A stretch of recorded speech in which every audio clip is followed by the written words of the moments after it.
Buying a car is a serious wealth killer. Let me give you a perspective. இன்னைக்கு நீங்கள் ஒரு புது காரை வாங்குறீங்க அப்படின்னா அந்த காரை ஷோரூம்லேருந்து எடுத்துகிட்டு வந்த உடனேவே அந்த காரோட விலை கிட்டத்தட்ட 1.5 லட்சத்துலேருந்து 2 லட்சம் குறைஞ்சிரும். And a car that you buy is a depreciating asset. I'll give you a simple logic. For example, இன்னைக்கு நீங்கள் ஒரு காரை வாங்குறீங்க. Most of you think that, anything that is existence, tangible.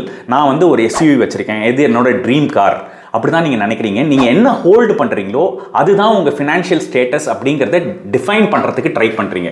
But that's not how it works. நீங்கள் என்ன hold பண்ணுறீங்க அப்படிங்கிறது உங்கள் ஃபினான்ஷியல் ஸ்டேட்டஸ் கிடையாது. உங்களுடைய financial network defines your financial status.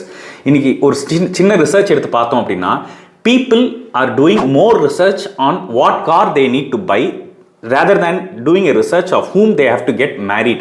எப்படி அவங்களோட கேரியரை எஸ்டாப்ளிஷ் பண்ணிக்கணும் அதுக்கு பண்ணுற ரிசர்ச்சோட என்ன கார் வாங்கலாங்கிற ரிசர்ச்சை பர்ஃபெக்டாக பண்ணுறாங்க. And the rule is very simple. Don't buy something for your ego, buy something when there is a real demand. And இன்னொரு ஒரே ஒரு சின்ன பெர்ஸ்பெக்டிவ் சொல்கிறேன். உங்களோட மந்த்லி இன்கமில் 15% காருக்கு போங்க. அண்ட் இதை தவிர வேறு ஏதாவது ஒரு விஷயத்துக்கு நீங்கள் ஸ்ட்ரெச் பண்ணணும்னு நினச்சிங்க அப்படின்னா, it could be for your education, R it could be for your upskilling your talent, R it could be for medical reasons. It is not for a car. So buying a car is a wealth killer. உங்க personal ஃபினான்ஸை பெட்டரா இருக்குமா? Please get in touch with us.